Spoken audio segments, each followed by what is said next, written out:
Okay, Assalamualaikum dan selamat petang. Okay, hari ini kita bersiaran pada waktu petang hari Rabu. Okay, hari Rabu ya, bukan hari Jumaat seperti biasa. So, hari ini kita nak belajar mengenai bab 2.4 teknologi pengeluaran makanan. Sebenarnya, okay, untuk bab yang ini, kamu boleh baca sendiri. Okay, kamu boleh baca sendiri. Perlahan-lahan sebenarnya. Tapi kita kena, Cikgu Ziana kena juga explain. Sebab kalau tak Cikgu Ziana explain, nanti kamu tak nak baca. Okay, so Paul, ready with your notebook, Paul? So, semua Okey, orang cikgu. sediakan buku, nota, terus buat. Nanti kamu tak nak buat. So, hari ni hari Rabu. So, today is 16. Okay, betul ke? 16 minggu 17. 17. Oh, bukan 16 je, Syam. Cikgu dah ketinggalan satu hari dari Syam. Okey. So, 2.4. Teknologi pengeluaran makanan. Okey, teknologi pengeluaran makanan. Semua orang tulis ya. Sebabnya kalau kamu tak tulis, nanti kamu tak akan buat Rugi nota. korang. Apanya Murali? Murali, mana buku tak hantar pun lagi? Ini banyak ngilat ni, banyak ni. Okey. Bukunya hidup lagi cikgu. Alah, iyalah tu. Okay, pastikan hantar buku saya ya minggu ni. Semua orang hantar hari paling lewat pun hari Jumaat. Paling lewat pun hari Jumaat ya. Okey, so antara langkah yang diambil dalam teknologi pengeluaran makanan. Okay, kenapa kita kena ada teknologi pengeluaran makanan? Supaya kita dapat meningkatkan kualiti makanan, meningkatkan kuantiti, menghasilkan baka yang bermutu dan menggunakan pelbagai jenis teknologi moden. Sebenarnya dalam bab ni kamu belajar yang ini 4 sahaja. Bagaimana langkah? So, kamu buat macam ini. Pavitran tak masuk lagi ya? Paul, Pavitran tak ada kah? Dia accident cikgu. Hilang. Aduh, dia ni mesti tidur ni. Malam tadi dia kata okey cikgu. Pengeluaran makanan. Okey. Saya harap semua orang dah makan ya, sebab hari ni kita nak belajar tentang teknologi makanan. So, semua orang kena makan dulu. Okey, buatlah bentuk apa-apa kamu nak. Kalau saya hari ni saya nak buat bentuk awan. Okey, so yang pertama untuk meningkatkan kualiti makanan. Okey, meningkatkan kuantiti. Arti apa maksud kuantiti? Kuantiti tu banyak ke, sikit ke untuk pengeluaran makanan. Sebab itu Cikgu, ini mau setiap tulis ke? Ya sayang, kena tulis. Oh, Tengok okey. saja. Sekarang. Habis tu takkan nak tengok je. Ini je nota Okey, dia. cikgu. Meningkatkan. Cikgu tulis arrow pula. Okay, Alah, puas Paul. hati kau lah korang. Paul, kuat internet Paul hari ni. Bagus Paul. Sesiapa yang Terima kasih, cikgu. sesiapa yang tak ada internet yang kuat, siapa yang tak ada internet Boleh yang pinjam kuat, dekat boleh Paul. tengok dalam YouTube cikgu dan jangan lupa subscribe. Aduh, Cikgu Ziana. Saya. Paul, kau dah subscribe belum cikgu punya internet channel? Cikgu, saya subscribe dan tekan bell, cikgu. Bagusnya. Bad rumah siapa Paul? Menghasilkan dan Kau menggunakan diam. bakar yang bermutu. Menghasilkan dan menggunakan baka yang bermutu. Cikgu dapat dekat mana ni Paul? Dekat tepi ni je Paul. Cikgu kesalin balik. Ini sahaja yang kamu nak belajar. Yang hari ni kamu nak belajar ni je. Menggunakan pelbagai jenis teknologi. Semua tulis ya. Teknologi. Teknologi apa tadi? Makanan teknologi moden. Pelbagai teknologi moden. Inilah satu-satu kamu kena dengar apa yang saya nak explain. Walaupun mengantuk. Petang-petang ni baru lepas makan, kenyang. Cikgu sepatutnya sekarang ni saya tengah tidur cikgu.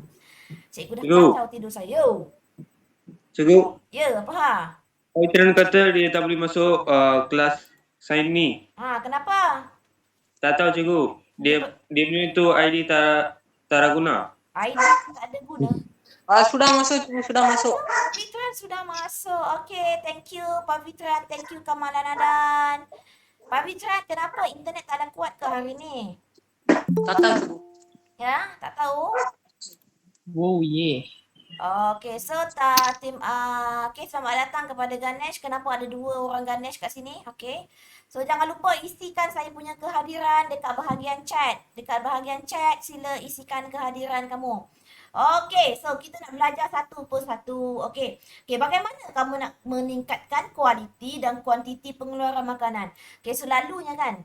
Okey, selalunya dekat apa namanya? Masa COVID ni orang buat panic buying. What is panic buying? Orang buat pembelian secara terburu-buru lah. Dia kata kalau kita tak beli sekarang ni, sebab itulah penuh pasar raya. Kalau kita tak beli malam ni nanti habis makanan. Kita tak boleh keluar beli makanan. Tak ya. Jangan panic buying. Sebab itu Kementerian Perdagangan dan Hal Ehwal Pengguna mesti memastikan semua stok makanan seperti yang asas lah, beras ke, tepung ke, semua mesti lengkap. Semua mesti lengkap semasa PKP ni. Udah kenapa koma? Astagfirullahalazim. Siapa yang tak mute ni? Nak kena juga dengan Cikgu Ziana nanti. Murali Tanatos. Murali Tanatos ni, ya Allah. Hello. Okey, so cara meningkatkan kualiti dan kuantiti pengeluaran makanan. Okey, nampak kan saya punya skrin?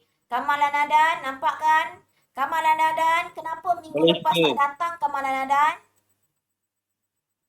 Apa cikgu? Minggu lepas macam tak masuk kelas saya, kenapa? Itu Pergi mana Kamala? pergi luar cikgu. Kerja saya dah siap Kamala. Minggu depan belum cikgu. Ya, Jumaat ni hantar ya semua ya. Buku kerja. Buku kerja dah Okey. beli dah? Ada. Okey, so ini yang kamu akan salin. Okey, tak ada salin, cikgu nak salin ke cikgu? Okey, tak apalah, kamu belajar je. Okey, yang pertama. Okey, bagaimana kita nak buat tingkatkan kualiti dan kuantiti makanan? Okey, yang pertama kita gunakan teknologi moden. So, masa itulah dulu kalau orang nak pergi nak membajak sawah, dia gunakan kerbau. Okey, sekarang ni kita dah ada mesin penuai padi. Okey, so kita gunakan teknologi moden dan pendidikan, dan bimbingan kepada petani. Sebab itu wujudnya Mardi, sebab tu wujudnya Fama, okey, sebab tu wujudnya Risda untuk membantu para petani untuk meningkatkan pengeluaran makanan. Okey, penyelidikan dan pembangunan. So dia menyelidik pakai macam mana kita nak pakai untuk meningkatkan pengeluaran makanan, penggunaan dan tanah kawasan berairan secara optimum. Maksudnya selagi ada tanah, selagi tu dia tanamkan pokok-pokok untuk pengeluaran makanan.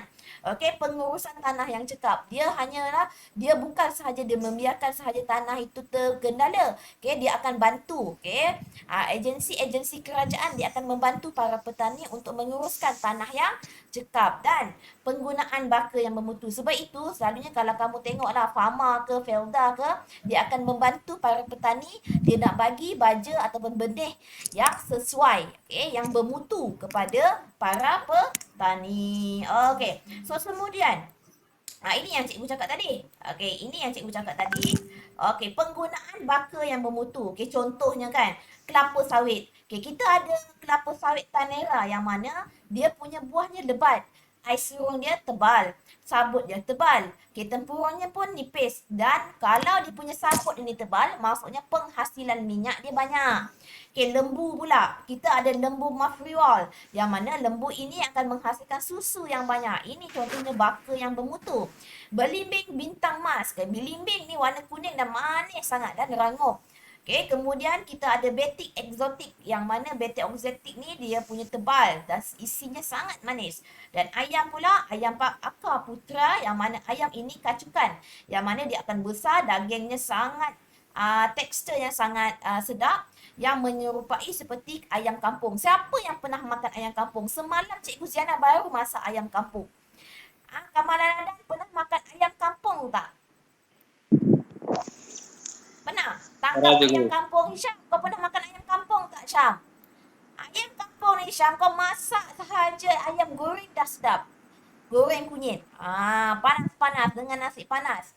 Ini memang sedap. Ayam berbanding dengan ayam yang biasa kamu beli kat pasar. Ayam moden. Ayam moden.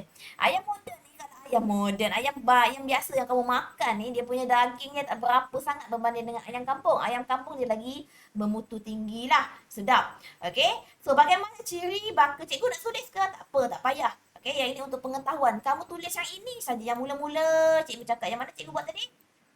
Yang ini saja. Okay, langkah teknologi makanan. Okay, kalau cikgu suruh tulis, baru tulis.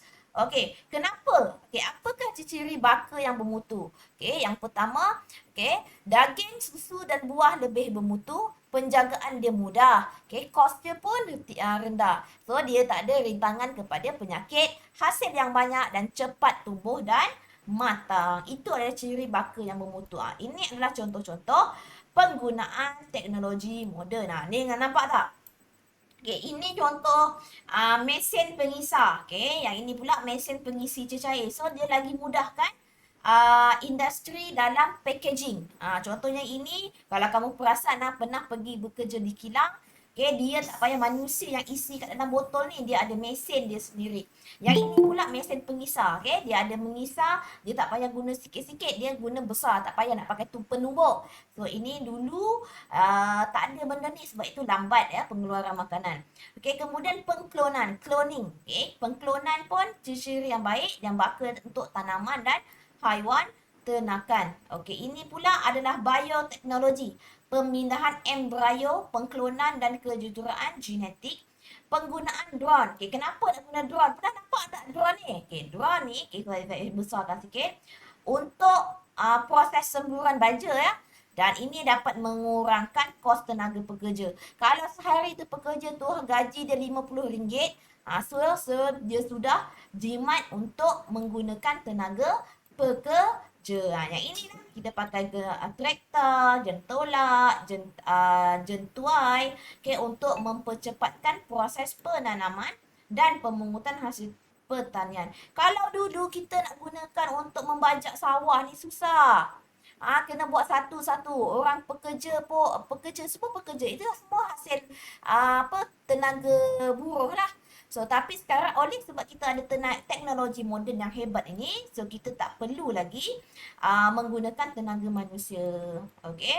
Kemudian, ini pula, pendidikan dan bimbingan. Inilah yang cikgu kata. Kita ada pelbagai agensi kerajaan yang menolong para petani untuk membekalkan, untuk bagi bimbingan, untuk bagi pendidikan, dalam bidang pengetahuan dan kemahiran. Untuk meningkatkan kualiti makanan. Yang ini kelapa sawit lah. Kelapa sawit. So, ini kamu boleh scan QR code dekat sini. Kemudian yang ini penyelidikan dan pembangunan. Selalunya penyelidikan dan pembangunan ni, dia dilakukan secara berterusan. Kenapa? Kita nak mengatasi macam mana kita Cikgu. Ya. Ada saran panggil. Cikgu Ruben. Siapa panggil? Cikgu Ruben nak masuk cikgu. Ruben nak masuk. Texas Tiger. Sudah ada ni? Texas Tiger. Dia cikgu. Betul ke? Ya cikgu, selamat petang cikgu. Alah, Ruben dah lama tak masuk kelas cikgu. Minggu lepas. Ruben, lama tak nampak. Pergi mana? Itu paling dah. Kena COVID ke? Tak ada cikgu. Baru habis kuarantin. Oh, ya ke?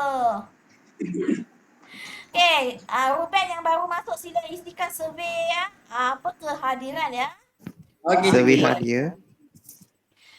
Dan sini penyelidikan ni dia ada melibatkan pelbagai agensi, terutamanya universiti tempatan. So dia juga yang contoh yang ini. Ini adalah satu produk inovatif. Apa tu inovatif? Dia membuat kelainan. Yang mana dia nak bagaimana kita nak lembutkan daging. Selalunya kalau lah dekat mak kamu masak nak lembutkan daging, kalau saya lah, mak saya dia selalu gunakan sudu masukkan dalam daging tersebut, dalam masakan daging kari ke, daging sop ke. Tapi sekarang sudah tak perlukan lagi benda-benda itu sebab kita dah ada pressure cooker. So, yang ini pula, yang ini semua yang tadi yang kamu buat nota yang mind map tadi, penggunaan tanah dan kawasan perairan yang secara optimum. Yang ini Selalunya lah kan, kerajaan dia akan bagi satu tanah yang mana tanah yang terbiar. Yang mana kamu kena buatkan aktiviti pertanian. Okay? Contohnya macam mana kita nak suburkan tanah tersebut. Okay, selalunya kalau kawasan-kawasan pelombongan, dia akan buat kolam renang. Kolam untuk bela ikan. Kolam renang pula. Okay? Kolam untuk bela ikan. Selalunya ikan keli ke, ikan talapia ke. Okay? So, dan juga mengusahakan kawasan tanah paya yang mudah dibanjiri, okay? Dan membina empangan dan tali air untuk tanah pertanian dan penternakan untuk yang kekurangan bekalan makanan. Okay, ini contohnya lah kan. Okay, ini adalah dua teknik pertanian iaitu aeroponik dan hidroponik. Okay, aeroponik ni dia menggunakan udara ya. Okay, dekat sini kita ada pump nutrien. Okay, pump nutrien nanti dia akan bekalkan nutrien kepada tanaman tersebut. Okay, tanaman tersebut, dan dekat sini namanya aeroponik sebabnya dia menggunakan udara. Okay, yang ini udara ya. Okay, hidroponik kan nama pun hydro, maksudnya dia menggunakan tapungan air. Okay, ini adalah tapungan air. Okay, tapungan air pump udara, dia akan supplykan oksigen dekat sini, dan di sini adalah pump nutrien untuk membekalkan nutrien kepada makanan tersebut, tumbuhan tersebut. Okey. Kemudian pengurusan tanah. Sebab tu cikgu kata bab ni bab panjang. Kenapa bab panjang? Sebab bab ni banyak kena baca. So saya explain saja cikgu. Cikgu apa nota nak kena pakai? Yang tadi, yang mula-mula tadi, yang first tadi itu sahaja. Okey, 4 pengurusan teknologi makanan. Okey. Yang seterusnya, pengurusan tanah yang cekap. Okey, mengekalkan kesuburan tanah. Okey, dan kita nak mengekalkan kesuburan tanah, meningkatkan kualiti makanan dan meningkatkan kuantiti. Kualiti dan kuantiti untuk setiap makanan. Tak adalah kamu tanam murali, kau tanam tomato, tiba-tiba tomato tu semuanya kecil-kecil. Tak subur, tak subur. Lagi kalau kamu tanam pokok sawi ke, pokok sayur-sayur apa, itu semua sudah tak ada cantik, kurus-kurus saja. Mana ada orang nak? Dia nak kena yang cantik warna hijau. Okey? Kemudian yang itulah dia buat bagaimana nak menyuburkan tanah. So, dia buat kaedah tanaman campuran. Yang mana nampak tak? Ini jagung, ini kobis dia selang-selangkan untuk tanaman supaya apa? Supaya nak menyuburkan tanah. Ini pula penanaman teres. Yang ini selalu kalau kamu jumpa dekat Cameron Highland. Okay, Cameron Highland dia dalam kaedah kontur. Okay, kontur ni dekat sini dia akan menanam pelbagai makanan lah. Selang-selangkan. Okay, penggiliran tanaman. Okay, contohnya tahun pertama kamu tanam tomato. Tahun kedua kamu tanam salad. Tahun ketiga kau tanam terung. So, dia akan menyuburkan tanah. So, kat situ cikgu kata dia akan mempelbagaikan pendekatan dalam pengurusan tanah yang cekap. Okey. Kemudian, penggunaan racun serangga. Sebenarnya kan, racun serangga ni tak berapa elok sangat kalau kita guna dekat secara berleluasa. Sebabnya racun serangga kebanyakannya kita buat daripada bahan kimia. Kecuali kalau bahan organik. Kalau bahan kimia, dia akan menyebabkan tanah tersebut toksik. Okay, ataupun dia akan menyalurkan semua racun-racun yang itu dia akan menyebabkan yang sepatutnya hidup, dia akan matikan. Tapi kalau kamu tengok sini, penggunaan racun perosak, yang ini kebanyakannya digunakan untuk memusnahkan ataupun mematikan menghapuskan serangga-serangga yang merosakkan makanan. Merosakkan tumbuhan, merosakkan makanan. Contohnya macam inilah, dia sembuh racun. Ini selalu dekat luar negara. Dekat Malaysia saya tak pernah lagi nampak. Yang mana namun begitu, penggunaan racun perosak seperti racun serangga, yang ini cikgu kata memberi kesan. Apa kesannya? Yang ini yang cikgu cakap tadi. Yang pertama, dia akan mencemarkan alam sekitar dan menyebabkan perosak tanaman menjadi lebih berdaya tahan dan membunuh cacing. Cacing ni kita perlu ya. Kenapa kita perlukan cacing? Sebab cacing akan menyuburkan tanah. Dan mikroorganisme yang berfaedah. Dan kita juga dah belajar masa kita nitrogen tersebut, kita terdapat bakteria-bakteria yang baik. Okey, untuk menguraikan tumbuh-tumbuhan dan haiwan yang dah mati. Okey. So dia penting untuk penukaran ion nitrat menjadi nitrogen. Ingat tak?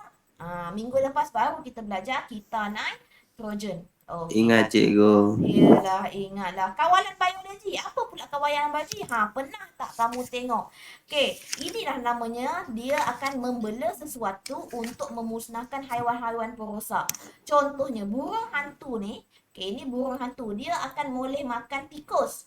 Okey, burung hantu makan tikus. Sebab apa? Tikus adalah makanan burung hantu. Sebab itu petani dia akan membela burung hantu. Ini yang kita namakan kawalan biologi. Okey, yang mana dia menggunakan aplikasi interaksi. Apa tu? Interaksi apa? Menggunakan rantai makanan. So, contohnya kita nak hapuskan grasshopper, belalang. Macam mana kita nak hapuskan belalang? So, kita belalah burung dekat kawasan tersebut. Okey.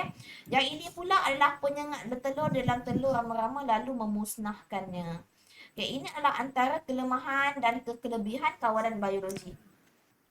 Kalau biologi ni kita gunakan sebab dia natural. Dia adalah mesra alam. Dia tak merosakkan apa-apa. Okay, berbanding dengan racun tadi.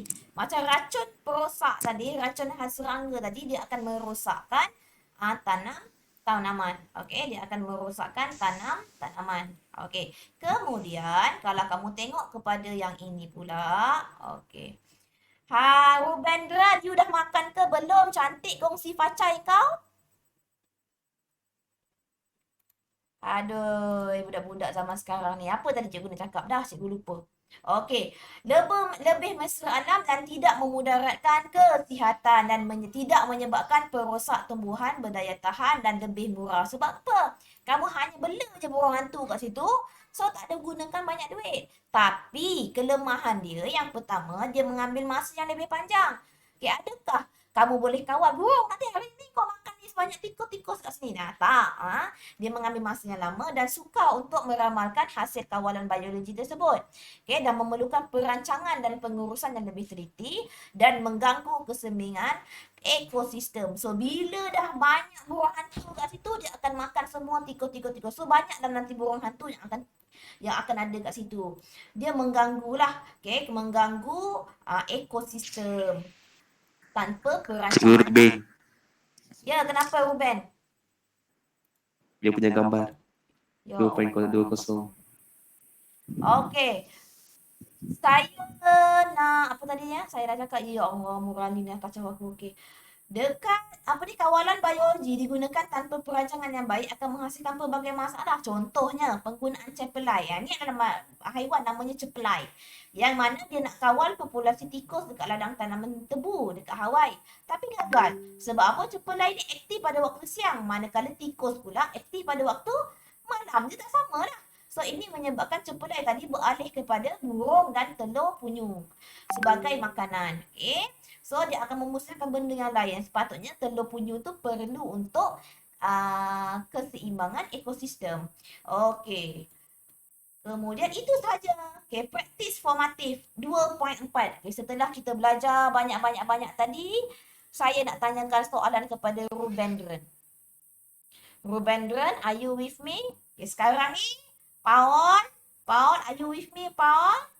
Tuliskan Ya, praktis formatif 2.4. Tak payah salin soalan, Pan. Tak payah Okey, salin cikgu. soalan. Okey, so soalan nombor 4. Dia kata Ya, cikgu. 4 ciri baka bermutu. 4 ciri baka bermutu. Apa? Yang pertama. Cepat, dapatkan saya jawapan. Hasil yang banyak. Hasil yang banyak lagi. Cepat tumbuh dan matang. Cepat tumbuh dan matang. Okay. Daging, susu dan buah Pen- bermutu. Panjangan mudah dan kos. Daging, susu dan buah. Yang lebih bermutu. Daging, susu dan buah lebih bermutu. Lebih bermutu. Satu lagi. Penjagaan mudah dan kos penjagaan rendah. Penjagaan mudah. Dan Kristen. kos rendah. Dah Siapa cukup tu 4. babi?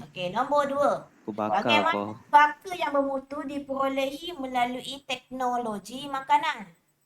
Bagaimana baka yang bermutu tu kita nak untuk memperolehi melalui teknologi makanan? Okay, anyone can answer this question? Ruben cikgu.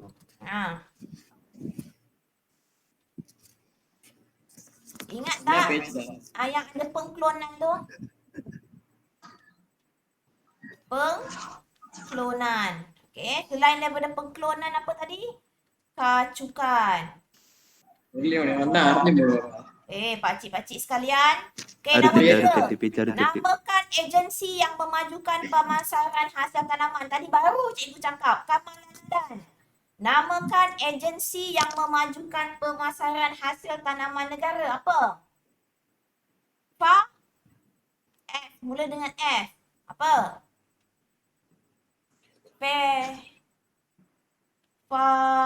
Apa? Ya Allah, seorang pun tak dapat jawab. Felda. Fama. Terima kasih. Fama. Felda. Fama. Pandanya. Fama. Dia akan menghasil pemasaran. Kan kalau contohnya orang-orang kampung. Macam mana dia nak pastikan hasil tanaman dia tu diluaskan, dijual merata. So, Fama lah yang akan tolong. Okay, nyatakan 3 cara pengurusan tanah yang cekap. Kaedah yang mengaplikasikan interaksi antara organisma seperti Panjangnya ya. Sekarang nak solra. Tapi yang Nara penting rahsia. ialah pengurusan tanah yang cekap. Dia nak 3. Yang ada Mengekalkan kesuburan tanah. tak, yang penggiliran tanaman tadi yang ada gambar, ada 3 gambar yang cikgu tunjuk tadi. Ada Tanaman tak? campuran. Ya, tanaman campuran. Lagi? Satu lagi. Terus. Satu lagi. Penanaman. Terus. Cik, terus. Yes. Ya Allah, bila mana Terus. tak pandai membaca ni. Astagfirullahaladzim. Okay, Cikgu, nombor mata 5. saya ada problem. Apa maksud kawalan biologi? Kawalan biologi ialah kaedah yang mengaplikasikan interaksi antara organisma. malasnya kaedah yang mengaplikasikan interaksi organisma. Maya kurtis tutup pun lagi. Dah, siap. Dah. Okay, kawalan biologi ialah kaedah yang mengaplikasikan interaksi organisma. Kena soalan-soalan. Tak payah. Tulis jawapan sahaja. Senang je kerja dengan Cikgu Ziana ni. Tak banyak bercakap. Nota sikit. Latihan sikit. Tak payah buat soalan. Tapi pastikan buku kerja kena siap. Yang saya tandakan, budak si Rubendran dah hantar. Tanesu sudah hantar. Ganeswaran sudah hantar. 5A1 3 orang je. Hisham baru Murali pukul pun sudah 12 hantar. saja. Yang lain mana ya buku ya? murni senyap saja. Mana pelajar-pelajar yang lain? Sudah hilang. Cepelai Sudah tu apa tidur. tu Ruben? Steven. So, ramai ke pelajar hari ini? Tolong bagi tahu saya. 5A1 berapa orang? Ruben? Ruben tadi ketua kelas lagi ke Ruben? Ya, cikgu. Ya, Ruben ni ketua kelas. Sampai habis Cikgu. TPM. Bagus. Berapa orang? 4 orang dari 5A1 cikgu. 4. Okey, 5A2. Kelas legend. Kelas legend. 5. Empat 4 per 12. juga ya? 4 juga kan? 4 pelajar daripada 5A2. Apalah komen. Okey, 2 Tuan dah keluar. Teknologi pemprosesan makanan. Okey, selalunya korang selalu tengok makanan-makanan yang diproses dekat dalam pasaran. Okey, yang inilah yang kita akan belajar. Kecilkan sikit. Okey, kecilkan sikit. Kecilkan lagi. Okey, kecil sangat. Okey. So, ini adalah teknologi pemprosesan makanan. Okey, yang mana ini adalah aplikasi macam mana? Okey, yang pertama kita masak dia. Okey, ataupun kita buat penampaian. Kau tahu penampaian? Contohnya macam buat tempe ke, Nak buat tapai ubi ke, nak buat kicap ke, kimchi. Pernah makan kimchi? Tak pernah lah tu. Okey, pendehidratan atau pengiran. Selalunya kita guna buat ikan kering ke, kita buat apa nama jeruk-jeruk ke. Itu adalah pendehidratan. Udang kering. Sedap cikgu. Apa dia? Sedap cikgu. Sedap. Memang sedap. Boleh. Ha. Sudah tolong. Ayu Isnin. datang. Oi. Okey, kemudian kaedah pempasturan. Kaedah pempasturan ni selalunya dalam kaedah macam nak buat jus ke, jus nanas, susu selalunya. Kalau kamu pergi Tesco ke, selalunya susu tu kat dalam kotak kan. Kat dalam kotak yang bentuk macam farm fresh tu, itu pempasturan. Dalam bab ini, apa yang perlu kamu belajar? Kamu kena tahu kaedah-kaedah teknologi pemprosesan makanan. Bukan itu sahaja. Kemudian kalau kamu tengok pengetinan, dekat susu, laici. Penyejuk bekuan. Penyejuk bekuan selalu kalau kau pergi ke TF, selalu kau tengok bahagian sejuk buku yang mana suhu dekat situ negatif 18 hingga negatif 24. Kenapa perlunya kita proses makanan ni? Untuk apa Murali? Kenapa kena proses makanan? Supaya makanan lebih tahan lama. Samalah juga dalam pembungkusan vacuum. Pernah tak tengok kalau selalunya keropok leko? Dia buat dalam pembungkusan vacuum. Beg plastik tu dia buang. Apa vacuum tu cikgu? Vacuum tu maksudnya dia buang udara. Buang udara. Sebab apa? Nak mencegah pertumbuhan mikroorganisma. Yang selain itu penyinaran. Penyinaran inilah yang kita gunakan radioaktif. Selalunya kentang. Nak bagi dia tahan lama macam mana? Sinaran X. Sinaran gamma, ultraungu untuk membunuh mikroorganisma. Contoh-contoh produk makanan dia macam tadi saya kata sayur-sayuran. Apa yang penting dalam pemprosesan makanan yang ini kamu kena tahu. Contohnya kan. Cikgu tengok bagi contoh. Penyejuk bekuan. Penyejuk bekuan selalu soalan SPM. Kamu dah nak SPM tahun ni ya. Soalan SPM dia akan cakap, makanan disimpan pada suhu kosong dan lebih rendah. Makanan itu akan disejuk bekukan pada suhu. Selalunya dia akan tanya, pada suhu berapakah penyejuk bekuan akan dijalankan? Ini yang suhu dia. Negatif 18 hingga negatif 24. Kalau kurang daripada itu, dia akan pembiakan mikroorganisma. Contohnya lagi, pengetinan. Soalan dia akan tanya, bagaimana proses pengetinan makanan. Yang ini selalu dalam bentuk esei ya, soalan esei. Makanan yang ditinkan akan disterilkan dan dipanaskan melebihi 115. Itu yang kamu kena tahu. Melebihi 115. Tak nampak cikgu? Kecil sangat. Tekanan yang tinggi. Kenapa? Untuk membunuh mikroorganisma. Ini yang kamu kena tahu. Kemudian cikgu nak tunjukkan lagi. Bagaimana kaedah pempasturan pula. Soalan dia akan tanya. Bagaimana kaedah pempasturan dilakukan? Susu segar akan dipanaskan pada suhu 63 Celsius selama 30 minit. Atau 72. Lepas tu lepas dari 15 saat, dia akan disejukkan. Panaskan. Baru dia sejukkan. Pengeringan ni pula dia akan keringkan di bawah cahaya matahari. Ataupun dia akan fry lah. Dia akan keringkan melalui nyalaan api ataupun asap. Penampaian ini pula dia selalunya kita nak gunakan, dia akan menggunakan tindakan bakteria, yeast atau mikroorganisma. Untuk menghasilkan bahan yang lebih tahan lama. Contohnya macam soya. Soya digunakan untuk buat tempe. Tapi tempe ni juga jangan lupa. Tempe ni juga siapa yang pernah makan tempe? Tempe ni pun tak boleh tahan lama. Dia pun boleh busuk juga. Kemudian ini adalah contoh-contoh bahan kimia yang digunakan dalam pemprosesan makanan. Cikgu nak buat ke? Tak payah. Apa yang kamu perlu buat adalah nota dia, teknologi pemprosesan makanan. Yang ini ya. Tengok cikgu buat. Sekarang semua orang buat. Teknologi pemprosesan pemprosesan makanan. Tak payah nak buat panjang-panjang macam itu. Buat macam ini. Okey, kemudian pertama, apa dia? Okey, tolong seorang jawabkan apa tadi kaedah pemproses makanan.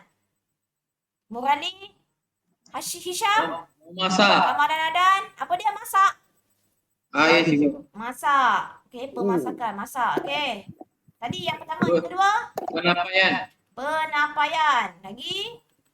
Pempasturan. Okey, pempasturan untuk susu, untuk jus. Lagi? Pendehidratan dan pengeringan. Pendehidratan dan pengeringan. Okey, lagi satu. Penyinaran. Okey, lagi. Penyejuk bekuan. Penyejuk bekuan. Pembungkusan vacuum. Pembungkusan vacuum. Pembungkusan vacuum. Okey, semua yang kamu ni belajar ni, okey, semua yang kamu belajar ni, okey, kamu kena ingatlah, okey, selalunya soalan SPM dia akan tanya. Okay, yang pertama, apa tujuan pemprosesan makanan? Kenapa kena memproses makanan? Okey, kenapa? Boleh tak bagi saya tahu kenapa untuk memprosesan makanan? Tujuan. Sesiapa boleh dapatkan jawapan? Tujuan Supaya ia tahan lebih lama cikgu. pemprosesan makanan. Okey. Pertama, tahan lebih lama. Okey, selain daripada tu, Apa atraktif? lebih atraktif, lebih menarik ataupun kamu nak mengekalkan zat dia. Okey, mengekalkan zat. Okey, selain daripada tu, lagi. Lagi.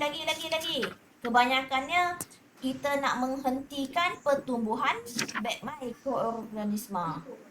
Menghentikan pertumbuhan mikroorganisma. Okey, sebab itu kenapa kita nak kekalkan dia. Okey, lagi satu kita nak lebihkan. Okey, contohnya kalau macam lychee ni. Buah lychee banyak keluar. Tapi macam mana kamu nak memasarkan dia? So kamu letakkan dalam tin. So dia lagi tahan lama. Okey, dia lebih tahan lama. Okey, yang itulah kamu kena belajar. Okey, kemudian, okey, ini adalah bahan-bahan kimia yang diperlukan dalam pemprosesan makanan. Okey, contohnya tadi, macam mana kamu nak buat pendehidratan? Okey, kalau nak buat pendehidratan tadi, kamu perlukan banyak apa? Kamu kena perlukan tambahkan sugar. Okey, selalunya sugar, gula, garam, okey, nak menghasilkan untuk menjadikan dia lebih tahan, lebih lama. Okey, ini adalah contoh-contoh bahan kimia. Cikgu nak kena salin ke semua? Tak nak, okey. Kamu hanya baca sahaja, okey, baca sahaja and then kamu buatkan nota macam ini. Macam ni saja. Buat contoh bahan kimia. Bahan kimia yang pertama adalah pengawet. Okey, lagi pewarna. Lepas tu apa? Peluntur. Tolong bacakan. Lagi apa? Perisa. Perisa. Lagi? Penstabil. Penstabil. Lagi? Pemanis. Pemanis. Ada lagi? Habis dah? Antioksidan. Antioksidan. Antioksidan. Okey, ini adalah contoh-contoh bahan. Cikgu lagi satu. Apa dia? Pengemulsi. Oh, emulsifier. Okey. Dah habis kan Murali? Selalunya dalam soalan SPM, okey, dia akan tanya. Okey, dia akan tanya contohnya okey, pengawet. Kamu tahu kan pengawet? What is pengawet? Pengawet adalah preservative. Okey, preservative yang mana fungsi dia okey untuk mencegah pertumbuhan mikroorganisma, kan, mengurangkan kerosakan makanan tersebut, kan, menjadikan dia lebih tahan lama. Okey, contohnya, okey, kamu letakkan garam untuk jadikan makanan-makanan, gula, cuka, natural nitrate. Okey, yang inilah yang kita letakkan dalam daging sosis supaya dia lebih tahan lama. Tapi kesannya kepada kamu adalah contoh Murali, kau makan McD. Kau makan McD selalu kau makan McD makan selalu, itulah yang akan menyebabkan contoh umur kamu 30 tahun dah ada kanser. Itu contoh Murali kat Afrika, bukan dekat Malaysia. Okey. So dia akan menjadikan kanser kepada badan kamu. Okey. Lagi asid benzoik, okey, asid borik dan sulfur dioksida. Okey, pewarna pun sama juga. Sebab itu bahan kimia yang terlalu banyak dekat makanan ini yang menyebabkan kebanyakan kalau kamu tengok umur 30 tahun dah ada dapat kanser. Macam-macam jenis kanser yang pelik-pelik. Kadang-kadang kanser thyroid, kanser mata, kanser hidung. Itu semua ada kanser. Dulu, zaman dulu tak ramai pun orang mendapat kanser ini. Sebab apa? Okay, sebab mereka zaman-zaman dulu dia makan benda-benda yang semula jadi. So, bila dia semula jadi tanpa bahan kimia, sebab itu mak kamu tengoklah mak atau ayah kamu muka awet muda. Macam Cikgu Ziana pun awet muda. Okey. Kemudian, yalah. Okay, pewarna. Okay, selalunya kalau saya suka pewarna yang semula jadi. Contohnya, daun padang, daun kunyit, okay? Daun kunyit, okay? Yang ini tatarazin ni pun buatan. Dia bukan semula jadilah. Sunset yellow, carnation, ini semualah. Okay, peluntur. Okay, peluntur pula dia akan melunturkan makanan, asal makanan tersebut. Walau warna hijau dan juga warna putih. Begitu. Contohnya selalu karbon yang diaktifkan. Okay, perisa. Yang inilah kenapa perisa terlalu banyak kalau lah kamu makan dekat luar, dekat gerai kat luar restoran. Sebab itu dia sedap. Sebab dia letak perisa ajinomoto yang banyak. Ini yang kita panggil monosodium glutamat. Okay, yang mana dia nak meningkatkan rasa makanan tersebut, nak jadikan makanan lebih sedap. Sebab itu Muradi, kau makan dekat luar tiba-tiba kau rasa macam kenapa lagi sedap dari masakan mak aku. Itu bahaya. Sebab apa? Dia pakai MSG yang banyak. Okay, so kalau boleh kurangkan MSG, kurangkan gula, kurangkan garam. Okay, kemudian penstabil. Okay, penstabil ni digunakan dalam kebanyakan sos cili, jelly yang mana kita nak mencegah daripada makanan tersebut terlalu cair dan membaiki teksturnya. Okay. Lagi apa lagi ni? Pemanis. Okay, pemanis gula lah. Okay, dia nak jadikan makanan lebih manis. Antioksidan, memperlahankan pengoksidaan makanan. Okay, contohnya kan, pernah tak kamu potong-potong buah apple letak dekat luar. So, nanti buah apple tersebut dia akan berwarna coklat. Itu maksudnya buah tersebut sudah teroksida. Okay, dia teroksida. Maksud apa maksud teroksida? Dia sudah bertindak balas dengan oksigen. Okay, pengemulsi. Okay, pengemulsi ni selalu dalam aiskrim. Okay, aiskrim tu dia adalah hasil daripada minyak dan air. Okay, minyak dan air tak boleh bersatu. So, macam mana dia nak satukan? So, kita pakai pengemulsi. Okay, pengemulsi. Okay, contohnya macam yogurt, mayonis. Okay, apa impak? Inilah yang cikgu cakap. Selalu benda ini dia akan keluar dalam section C, bahagian essay question. Saya tak takutkan kamu sebab benda ni memang akan keluar. Selalu yang akan keluar. Dia tanya contoh. Okay, dia bagi bahan-bahan, contoh makanan, ada pizza, ada McD, ada tu sebala-bala. Okay, lepas tu dia kata, apakah kesan kepada kesihatan? Contohnya tadi ada daging burger. So, daging burger akan mengganggu kamu punya sistem pencernaan, kanser, pewarna pula pun sama kanser. Mandul, kau tahu mandul ke apa? Mandul tahu. Okay, kanser, pemanis, dapat darah tinggi, dapat diabetes. Itu adalah salah satu dia punya impak kepada kesihatan. Okay. Okay, kita boleh buat praktis formatif 2.5 sekarang. Okay, semua orang tulis. Praktis formatif 2.5.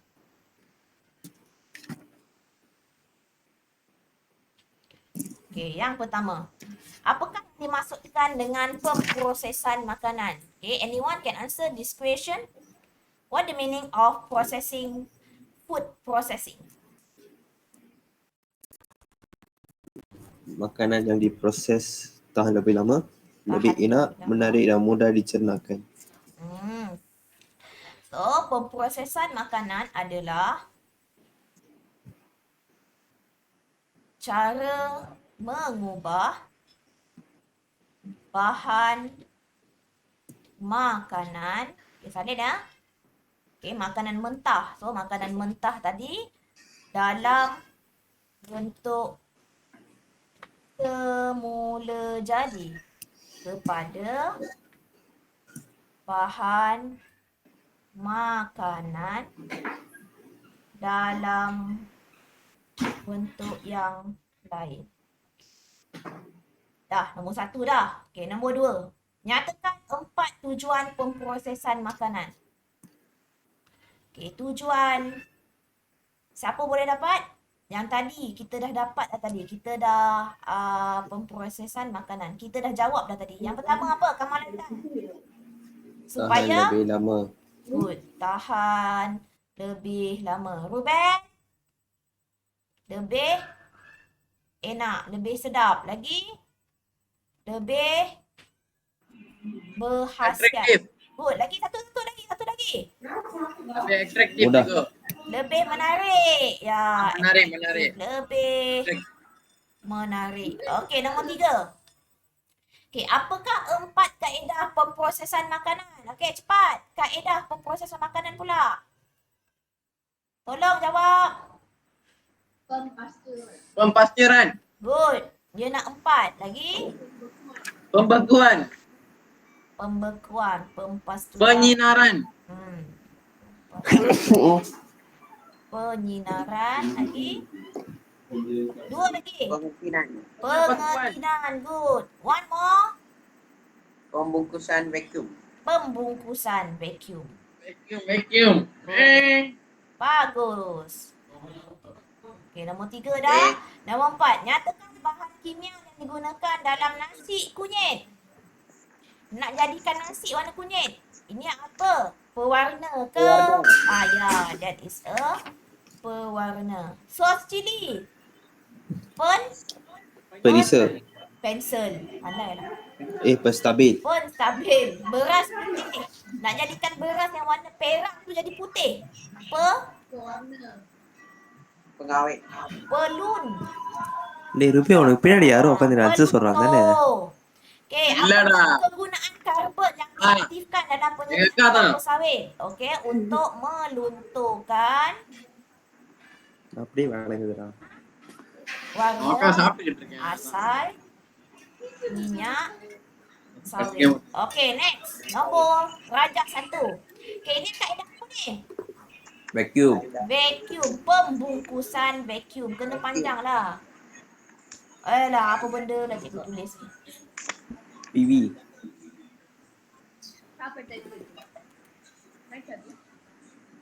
Okey, berikan 2 contoh makanan yang menggunakan kaedah ni. Yang cikgu cakap Beras. apa?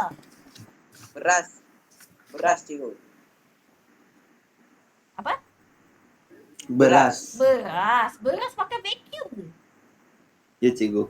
Ya, cikgu. Sayur-sayuran. Kopok leko boleh kopok leko? Kepala ekor dia memang ada udara kan cikgu dalam. Mana dalam tu ada vacuum. Yang vacuum punya kopok leko tak pernah makan Betul. Cikgu dalam buku teks beras ada cikgu. Beras. Okey, ada beras. Okey, nombor C. 1 sebab kenapa kena proses kaedah makanan melalui vacuum.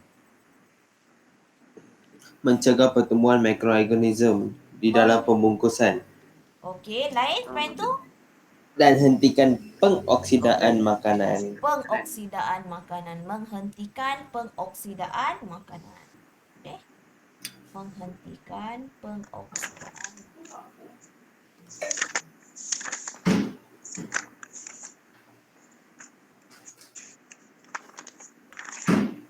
Okey, dah. Siap.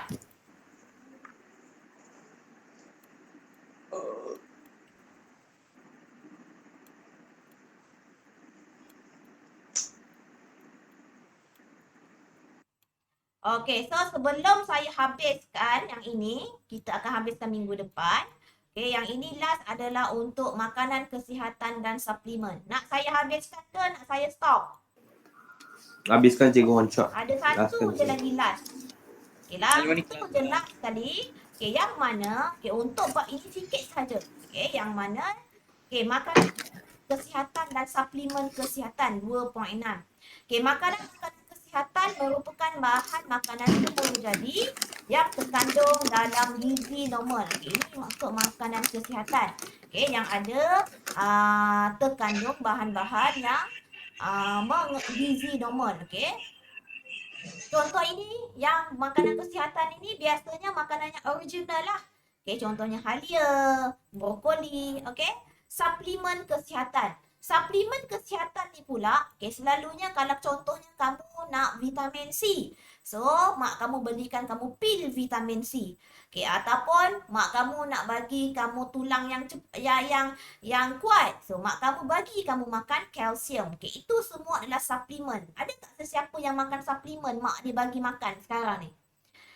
Scott emulsion. Pernah dengar tak Scott emulsion? Scott emulsion pun adalah salah satu suplemen untuk makanan. Okey, suplemen kesihatan yang mana hasilnya pengambilan suplemen kesihatan, okey, kalau berlebihan, okey, kalau berlebihan dia akan membawa kesan buruk. Okey, sebab itu kalau boleh, kalau nak ambil suplemen kesihatan, biarlah benda tu neutral. Okey, biarlah benda itu original. Contohnya macam nak vitamin C. So kamu kenalah every day kenalah makan buah-buahan yang ada menghasilkan vitamin C, yang akan memberikan vitamin C. Okey, kemudian contohnya lagi, kamu nak kalsium, so kenalah minum susu. So dia sebenarnya ada pro and cons. Okey, sebabnya kalau kamu buat bacaan, contohnya vitamin C, kita hanya menggunakan 600 gram sahaja satu hari. Tapi kalau orang tu makan pil, selalu dalam pil tu ada 1000 mg, miligram sehari. Okey, so bahayalah untuk sistem badan kamu. Okey, kemudian dasar keselamatan makanan. Pernah tak kalau tengoknya contoh minyak herba ni, dia ada halogram kat sini. Okey, stiker halogram. Contohnya minyak herba ni dia ada QR code yang mana produk ini telah diluluskan oleh KKM. Produk ini telah diluluskan oleh KKM. Kalaulah tiba-tiba kamu pergi beli dekat kedai tabib Cina ke mana, tak ada logo Instagram ni, kemungkinan barang tersebut tidak diiktiraf oleh Kementerian Kesihatan. Tak ada kajian pun tentang makanan tersebut. Kamu makan, tiba-tiba kamu cari naik allergic. Muka kamu tumbuh. Contoh Murali nak putih. Tiba-tiba Murali pun makan aku putih. Makan, rupanya aku putih. Bukan aku putih. Aku putih untuk makanan putih-putih. Untuk kulit putih. Tiba-tiba kulit dia jadi merah. Dah allergi. So, benda yang tak diiktiraf. Tapi kulit putih diiktiraf lah, saya tahu. Okay.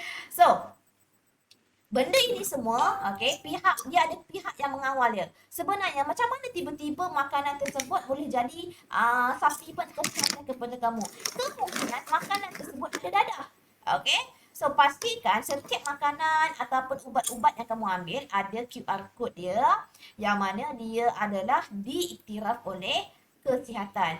Okey, Akta Makanan 1983. Okey, dalam Akta Makanan 1983 dia kata, okey, yang ini.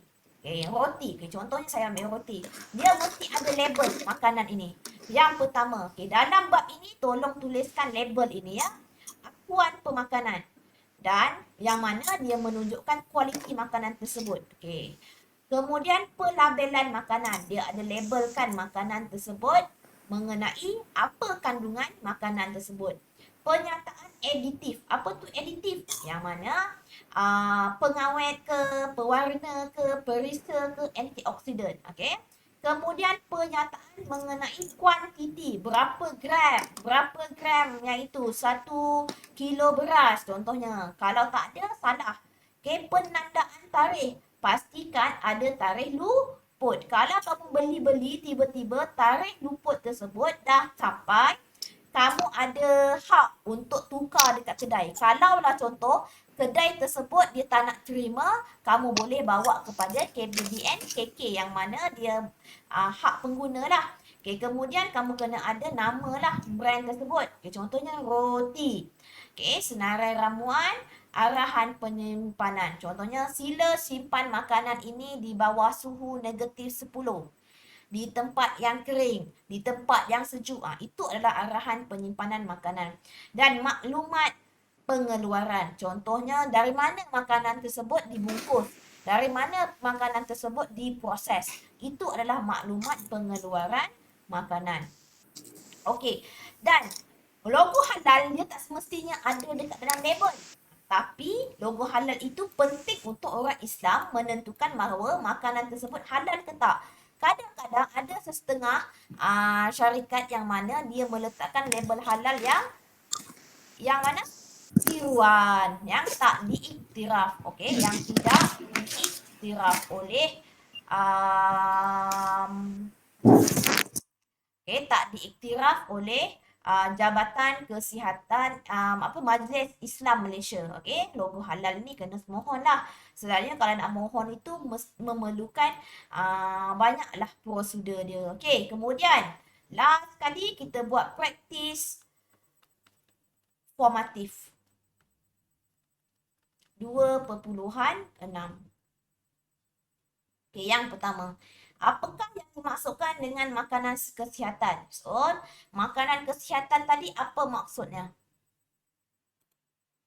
So, tolong salin dekat dalam buku makanan kesihatan praktis formatif 2.6. So, makanan kesihatan ialah, tulislah, makanan apa dia? Tak dengar. Bahan makanan semula jadi. Okey, bahan makanan semula jadi yang terkandung dalam gizi normal. Okey, untuk apa? Mengekalkan kesihatan. Okey, contohnya oren, tomato. Okey, kemudian nombor 2, apa maksud suplemen pula? Okey, suplemen kesihatan yang diambil ialah bahan apa? Bahan nutrien yang diambil dalam Amidio, bentuk amidikelam, murali. Dalam bentuk apa murali? Pil, kapsul. Okey, nombor 3. cair. Nyatakan badan kerajaan yang menjaga keselamatan makanan. Apa namanya? Kementerian Kesihatan Malaysia. Kementerian Kesihatan Malaysia. Okey, last nombor 4. Apa akta? Akta yang digubal untuk menjaga kebajikan pengguna. Akta Makanan Makanan 1983. 1983. Dah siap. Itu saja. Amidikelam, Okey, kemudian dah habis. Minggu depan SPM. Kamu tak ambil SPM. Ya, minggu depan dah start SPM tahu? Ya, cikgu. Ya, Cikgu kelas minggu ya, depan cikgu. dah start SPM. Okey. So, saya tinggalkan kamu dengan praktis sumatif 2. Okey, ada satu soalan. Cadangkan satu hipotesis. Okey, contoh ni. Gizi orang Eskimo lazimnya mengandungi daging yang kaya dengan lemak. Okey, contohnya daging ikan paus. Makanan pengambilan daging ikan paus dapat memanaskan badan. Okey, so apa hipotesis? Kamu salin yang balik dalam kotak ni.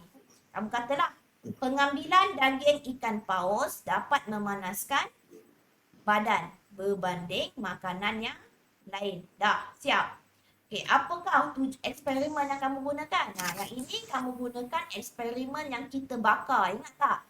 Yang kita bakar, bukan kita lah, yang ada apa? Sampel makanan kita masukkan dekat dalam tabung uji, kita bakarkan sampel makanan tersebut. Ikut ini semua. Okey, penjadualan data semua.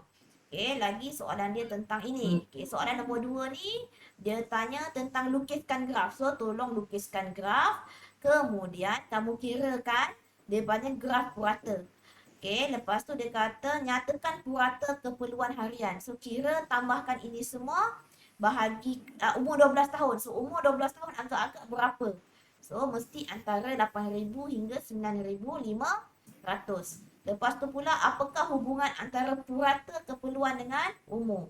So, kamu cakaplah, kalau hubungan ni maksudnya purata keperluan tenaga harian akan menurun dengan umur.